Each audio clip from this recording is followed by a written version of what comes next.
में निजी स्कूलों की मनमानी पर लगाम। सरकार ने जारी किया नया आदेश। अब नहीं देना होगा एक साथ 3 महीने की फीस।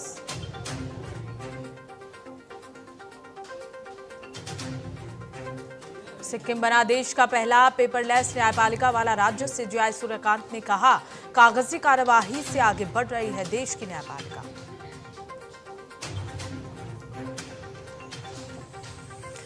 नासिक टीसीएस मामले में आरोपी निदा खान की जमानत पर फैसला आज। पिछली सुनवाई में अदालत ने रखा था फैसला सुरक्षित। निदा खान समेत 8 आरोपियों पर दर्ज है एफआईआर।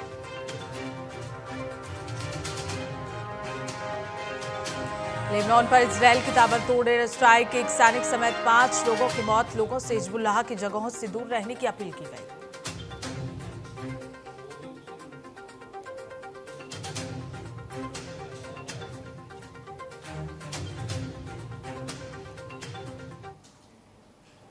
नमस्कार, मैं पूनम तांगर। आप देख रहे हैं टीएनपी न्यूज बुलेटिन की शुरुआत करेंगे बड़े अपडेट के साथ। सिक्किम से जुड़ा बड़ा अपडेट। सिक्किम बना देश का पहला पेपरलेस न्यायपालिका राज्य। कागजी कार्रवाई से आगे बढ़ रही है देश की न्यायपालिका। प्रौद्योगिकी और न्यायिक शिक्षा पर राष्ट्रीय सम्मेलन होना है आज।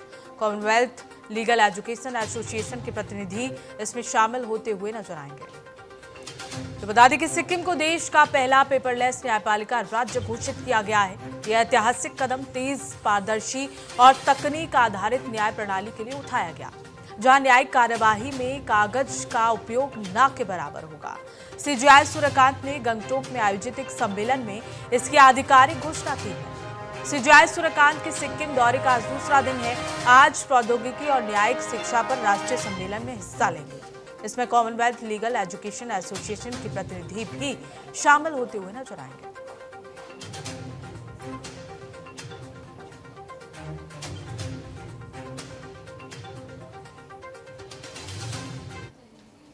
तो वहीं मजदूर दिवस के मौके पर पंजाब विधानसभा की विशेष बैठक बुलाई गई थी। सदन की बैठक मजदूरों को सम्मान देने के लिए बुलाई गई थी। शुरुआत शांतिपूर्वक हुई, लेकिन जल्द ही विवाद शुरू हो गया। मुख्यमंत्री भगवंत मान ने कांग्रेस के विधायक सुखपाल सिंह खैरा के सदन में मोबाइल फोन का इस्तेमाल करने पर आपत्ति जताई, तो सुखपाल सिंह खैरा ने मुख्यमंत्री भगवंत मान पर नशे की हालत में सदन में मौजूद होने का आरोप लगा दिया। नेता प्रतिपक्ष प्रताप सिंह बाजवा ने इस आरोप का समर्थन किया है और मांग की है कि सदन कि सभी विधायकों का अल्कोहल मीटर टेस्ट कराया जाए। इसके बाद सदन में जमकर हंगामा हो गया।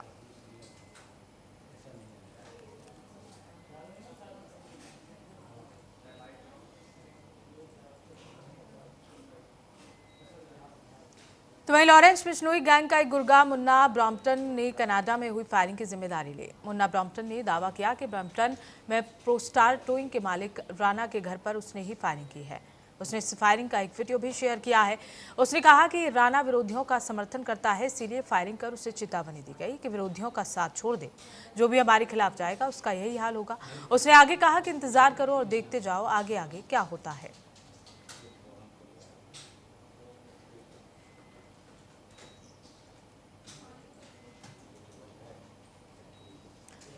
खबरों में आगे बढ़ेंगे। बड़ा अपडेट, जहां एनसीबी ने ऑपरेशन व्हाइट स्ट्राइक के तहत मुंबई में एक बड़े अंतर्राष्ट्रीय ड्रग्स सिंडिकेट का भंडाफोड़ किया। नारकोटिक्स कंट्रोल ब्यूरो ने मुंबई में 349 किलोग्राम हाई ग्रेड कोकीन जब्त की है। बरामद ड्रग्स की कीमत करीब 1745 करोड़ रुपए बताई जा रही है। ये कार्रवाई 6 महीने से ज्यादा चली, जिसे खुफिया जानकारी जुटाने और निगरानी के बाद अंजाम दिया गया, जिससे साफ है कि एजेंसी काफी समय से इस पूरे नेटवर्क पर नजर बनाए हुए थी।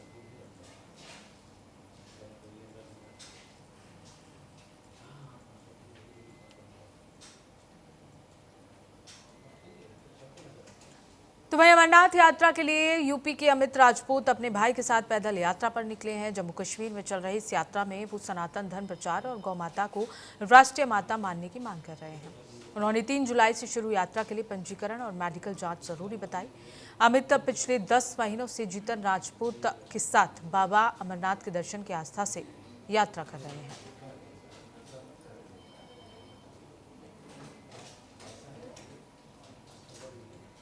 मेरा हर हर महादेव, जय गौ माता सभी भाइयों को। जी, मेरा नाम है अमित राजपूत और मैं उत्तर प्रदेश महोबा का रहने वाला हूं और दंडवत यात्रा कर रहा हूं मैं मध्य प्रदेश डबरा से।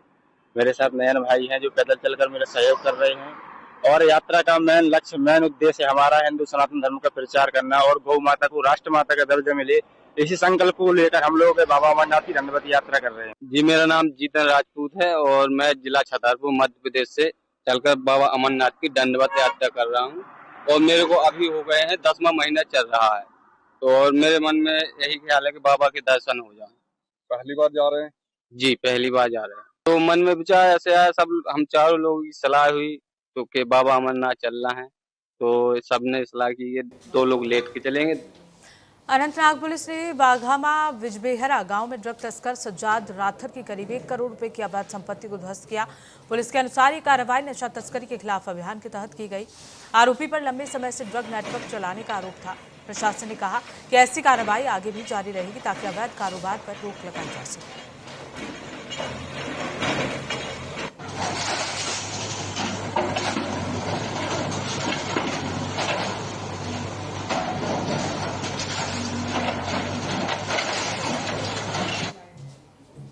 पश्चिम बंगाल के दक्षिण 24 परगना के मगराहाट पश्चिम विधानसभा क्षेत्र में नजारा मतदान केंद्र संख्या 126 और 127 पर पुनर्मतदान हो रहा है। मतदान सुबह 7 बजे से शुरू हुआ। इस सीट पर शमीम अहमद, गौर सुंदर घोष और अब्दुल मजीद हल्दर के बीच मुकाबला है। सुरक्षा व्यवस्था के लिए रैपिड एक्शन फोर्स और पुलिस बल की तैनाती की गई है। डायमंड हार्बर क्षेत्र में भी मतदाता बड़ी संख्या में मतदान करने के लिए पहुंच रहे हैं।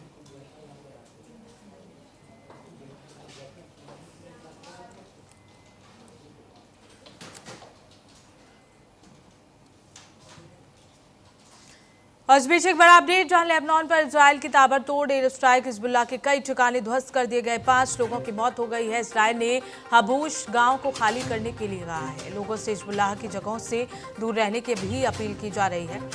बता दें कि इजराइल ने दक्षिणी लेबनान में ताबड़तोड़ एयर स्ट्राइक की। इस हमले में कम से कम 5 लोग मारे गए। वहीं लेबनान के हिजबुल्लाह ग्रुप ने कहा कि उसने रॉकेट और ड्रोन दागे, जिसमें से एक उत्तरी इजराइल में क्रैश हो गया और 2 सैनिक घायल हो गए।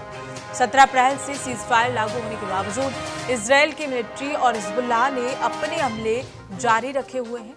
इजराइल की मिलिट्री ने दक्षिणी शहर नबातिह के पास हबूश गांव को खाली करने की अपील की। साथ ही चेतावनी दी है कि अगर वो हिजबुल्लाह की जगहों के पास रहेंगे तो अब अपनी जान खतरे में डालेंगे।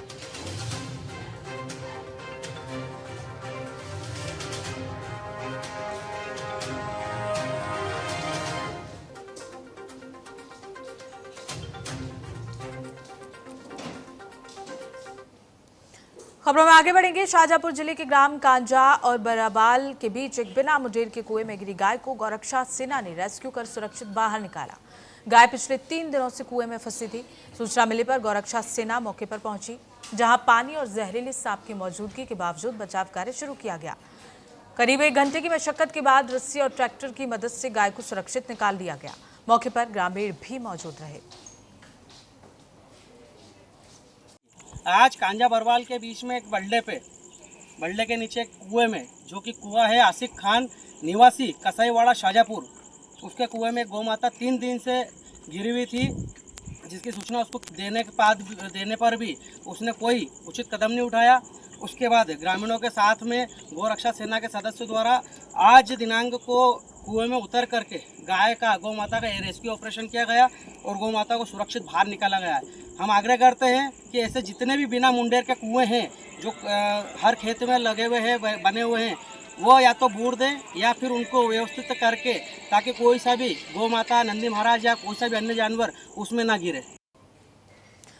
तो वहीं उज्जैन में किसानों से ट्रैक्टर किराए के नाम पर ठगी करने वाले शातिर आरोपी को पुलिस ने गिरफ्तार कर लिया। आरोपी रफीक किसानों को ज्यादा किराए का लालच देकर ट्रैक्टर लेता था और उन्हें बेच के गिरवी रख देता था। पुलिस ने उसके कब्जे से करीब 1 करोड़ 80 लाख रुपए कीमत के 20 ट्रैक्टर बरामद किए हैं। इस कार्रवाई के बाद ग्रामीणों ने पुलिस का आभार जताया। फिलहाल आरोपी से पूछताछ कर आगे की जाँच जारी है। उन्होंने आकर के बताया कि उनके और उनके 3 साथी के ट्रैक्टर उन्होंने माधोपुर भाटपछाना थाना निवासी रफ़ीक को किराए पर दिए थे। 1 महीने का किराया देने के बाद रफ़ीक ने ना तो किराया दिया और बाद में पता चला कि ये 4 ट्रैक्टर उनको उसके द्वारा बेच दिए जाएंगे। ये शिकायत लेकर वो थाना भाटपछाना आए। इस शिकायत पर से हमने अपराध दर्ज करा धारा 3 से 16 318 3 के अंतर्गत अपराध पंजीबद्ध करके अपनी विवेचना में लिया। आदरणीय पुलिस अधीक्षक महोदय, अतिरिक्त पुलिस अधीक्षक महोदय के निर्देशन में हमने टीमें गठित करी। अब जब हमने टीमें गठित करी और अलग अलग क्षेत्रों में रवाना किया और पतारसी करी, तब पता चला कि रफीक द्वारा ये 4 ट्रैक्टर के अलावा कुल 20 ट्रैक्टर ऐसे हैं जो किसानों द्वारा किराए पर लिए गए हैं और विभिन्न क्षेत्रों में जो है बेच दिए गए हैं और गिरवी रख दिए गए हैं। हमारी टीमें जो हमने इंदौर, रतलाम, धार और उज्जैन में रवाना करी। अलग अलग क्षेत्रों से इन 20 ट्रैक्टर को हमने जब्त किया है। इन ट्रैक्टरों की कुल कीमत 1,80,00,000 रुपये है। और इस बीच एक बड़ी खबर, जो नासिक टीसीएस यौन उत्पीड़न और धर्मांतरण से जुड़ा मामला, आरोपी निदा खान की बेल अर्जी पर फैसला होना है आज। पिछली सुनवाई में अदालत ने फैसला सुरक्षित रख लिया था। निदा खान समेत 8 आरोपियों पर एफआईआर दर्ज है। बता दें कि टाटा कंसल्टेंसी सर्विसेज के नासिक स्थित बीपीओ केंद्र से जुड़े कथित यौन उत्पीड़न और धर्मांतरण विवाद में नामजद आरोपी निदा खान की अग्रिम जमानत याचिका पर आज फैसला आएगा। पिछली सुनवाई में अदालत ने फैसला सुरक्षित रख लिया था। इस मामले में निदा खान उन 8 आरोपियों में शामिल है जिनके खिलाफ एफआईआर दर्ज की गई है। निदा खान ने अदालत में अग्रिम जमानत की मांग की है। उसके वकील ने दावा किया है कि वो केवल टेलीकॉलर के रूप में कार्यरत थी और एचआर विभाग का हिस्सा नहीं थी।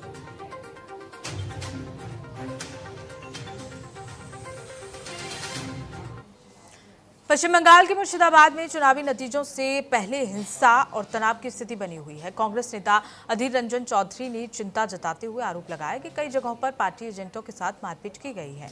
उन्होंने ये भी कहा कि कुछ इलाकों में राजनीतिक बदले की भावनाओं से लोगों को बुनियादी सुविधाओं से वंचित किया जा रहा है। उन्होंने सत्ताधारी दल पर निशाना साधते हुए हालात को गंभीर बताया और निष्पक्ष माहौल की मांग की। पश्चिम बंगाल में चुनावी नतीजों से पहले माहौल तनावपूर्ण होता नजर आ रहा है। बहरामपुर से कांग्रेस उम्मीदवार अधीर रंजन चौधरी ने सत्ताधारी दल पर गंभीर आरोप लगाए हैं। अधीर रंजन चौधरी ने कहा कि चुनाव के बाद कई जगहों पर हिंसा और तनाव देखने को मिल रहा है। उन्होंने बहरामपुर की एक घटना का जिक्र करते हुए आरोप लगाया कि एक बस्ती में जहां ट्यूबवेल के जरिए पानी की सप्लाई होती थी, वहां के लोगों को निशाना बनाया गया। उनका कहना है कि टीएमसी को शक था कि उस बस्ती के लोगों ने उन्हें वोट नहीं दिया, जिसके चलते बदले की भावना से पानी की आपूर्ति बंद कर दी गई। चुनाव खत्म होने के बाद सत्तारूढ़ पार्टी की तरफ से हिंसा और तनाव कोई जगह में हमें देखने को मिलते। कहीं हमारे विपक्ष पार्टी के एजेंट को मारपीट किए जाते हैं और दुर्भाग्य की बात है, हमारे बहरामपुर शहर में भी एक गरीब लोगों की बस्ती में जहां ट्यूबवेल के जरिए लोग पानी की आपूर्ति करते थे, आज इस समय जब धूप के कारण छाती फट रहे हैं, उस समय टीएमसी पार्टी की जो प्रतिष्ठान उनको ये लगे कि इस बस्ती के लोग उन्हें वोट नहीं दिए होंगे, तो बदला लेते हुए क्या किया, बस्ती में जाकर ट्यूबवेल को उठा के पानी ना मिले ये निश्चित कर दिया। इस तरह की घिनौने जघन्य अपराध और कोई नहीं टीएमसी कर सकते हैं। तो वहीं जबलपुर क्रूज बोट हादसे ने एक परिवार को पूरी तरह तोड़ दिया, जिसमें 3 सदस्यों की दर्दनाक मौत हो गई। हादसे के बाद परिवार गहरे सदमे में है और अपनों को खोने का दुख बयां करना भी मुश्किल हो रहा है। परिजनों ने बताया कि ये क्षति उनके लिए अपूर्णीय है और जिंदगी कभी पहले जैसी नहीं रहेगी। घटना ने पूरे क्षेत्र को झकझोर कर रख दिया। वहीं प्रशासन की ओर से जांच और राहत कार्य जारी है। एंजॉयमेंट के लिए वहाँ के जो भी लोकल प्रशासन है उनको थोड़ी सी सावधानी बरतनी चाहिए थी। कल पूरा अलर्ट था 2-3 दिन पहले से कि मौसम खराब हो सकता है, फिर भी उस क्रूज को अलाउ क्यों किया गया कि वो वहाँ पर सब लोग गए।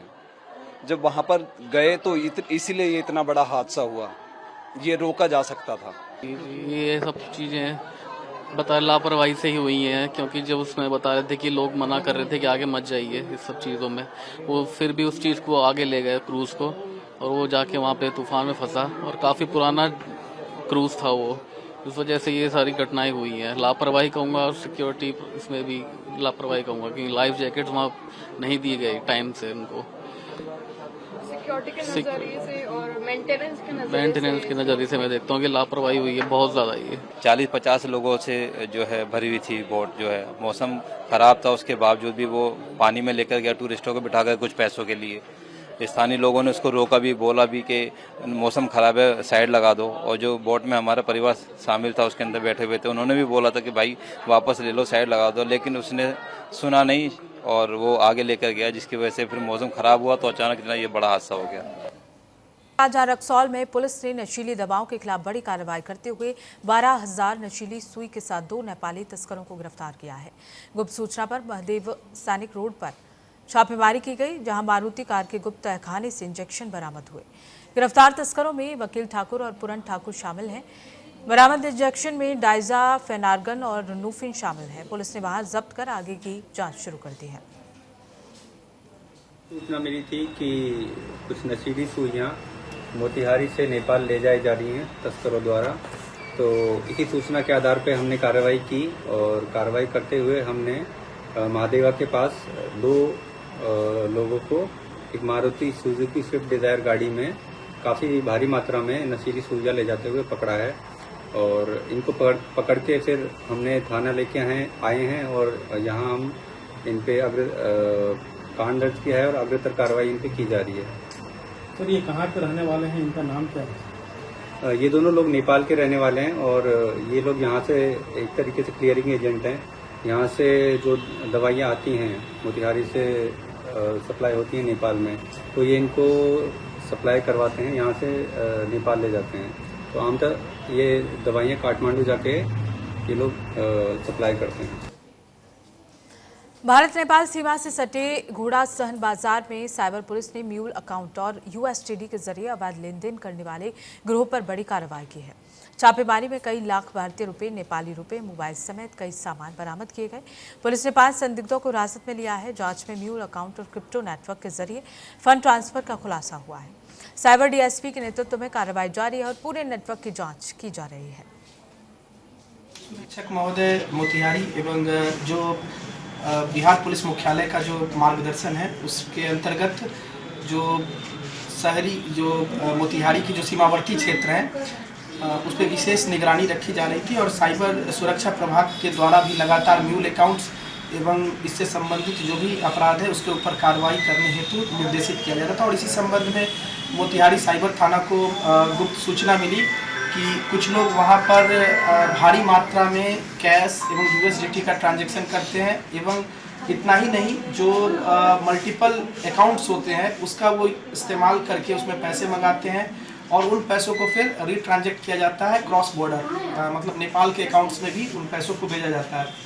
और इस संबंध में मोतिहारी साइबर थाना की टीम, घोड़ासहन थाना की टीम, ढाका थाना की टीम और जो पुलिस बल है लेकर के जो टीम थी वो रेड की कल। खबरों में आगे बढ़ेंगे। दरभंगा में आगामी राष्ट्रीय लोक अदालत को लेकर व्यापक जागरूकता अभियान शुरू किया गया। प्रधान जिला और सत्र न्यायाधीश अजय कुमार शर्मा ने जागरूकता रथ को हरी झंडी दिखाकर रवाना किया। ये रथ जिले के कई क्षेत्रों में जाकर लोगों को बैंक, बिजली, ट्रैफिक और अन्य मामलों के त्वरित निपटारे के लिए प्रेरित करेगा। जिला विधिक सेवा प्राधिकार की सचिव आरती कुमारी ने बताया कि अभियान का उद्देश्य लोक अदालत में ज्यादा से ज्यादा मामलों का सुलह के आधार पर निपटारा कराना है। हम दरभंगा जिले में 9/5/2026 को होने वाले द्वितीय लोक अदालत के लिए प्रचार रथ का हम यहाँ से हमने रवाना किया है। हम सभी दरभंगा वासियों से हमारा अनुरोध है कि अधिक से अधिक संख्या में आप लोक अदालत में अपनी उपस्थिति दर्ज कराकर सहमति के आधार पर सुलहनीय वादों का निष्पादन कराएं और इस पूरे लोक अदालत को सफलता दें। दरभंगा वासियों से मेरी अपील है कि इस बार का जो इस साल का दूसरा लोक अदालत है, राष्ट्रीय लोक अदालत है, उसको सफल बनाएं। और इस बार सबसे ज़रूरी और सबसे खास बात ये है कि हमारे माननीय उच्च न्यायालय पटना के सफल प्रयासों के द्वारा इस बार हम ट्रैफिक चालान के केसेस को ले रहे हैं लोक अदालत में, जिसका निपटारा किया जाएगा लोक अदालत में। तो 90 दिन से अधिक जितने भी ट्रैफिक चालान के केसेस हैं उनके लिए विशेष छूट देने का प्रावधान आया है। तो मैं दरभंगा वासियों से अपील करती हूँ, पूरे बिहार वासियों से अपील करती हूँ कि अपने जिला विधिक सेवा प्राधिकार में आकर वहाँ पर आप लोक अदालत में शामिल हों और लोक अदालत में शामिल हों और हमारे राष्ट्रीय लोक अदालत को सफल बनाएं। बुरहानपुर में मजदूर दिवस पर मजदूर यूनियन ने बहादुरपुर सूत मिल के गेट पर उम्मीदों की अर्थी निकालकर 28 साल से लंबित अपने हक के लिए प्रदर्शन किया। मजदूरों ने पेंशन और बकाया भुगतान की मांग उठाई। यूनियन ने प्रशासन पर लापरवाही का आरोप लगाया और कहा कि कई मजदूर बिना न्याय की दुनिया छोड़ चुके हैं।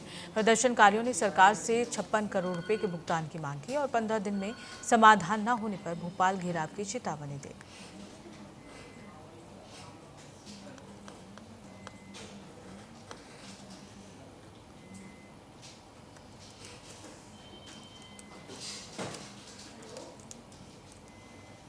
श्रीगंगानगर जिले के रायसिंह नगर से बड़ी खबर सामने आई है, जहां मुकलावा पुलिस ने अवैध मादक पदार्थों के खिलाफ बड़ी कार्रवाई करते हुए 2 नशा तस्करों को गिरफ्तार किया है।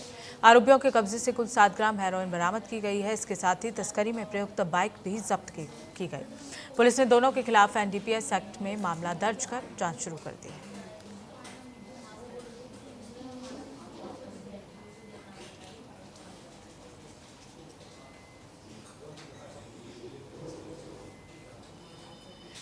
खबरों में आगे बढ़ेंगे। छत्तीसगढ़ के कोंडागांव नगरपालिका क्षेत्र में संचालित अमृत मिशन 2.2 परियोजना एक बार फिर विवादों में है, जहां निर्माण कार्य के दौरान नाबालिग से बाल मजदूरी कराए जाने का मामला सामने आया है। इससे संबंधित एक वीडियो भी नाबालिग स्वीकार करता नजर आ रहा है। उसे काम के बदले 700 से 750 रुपए दिए जा रहे हैं।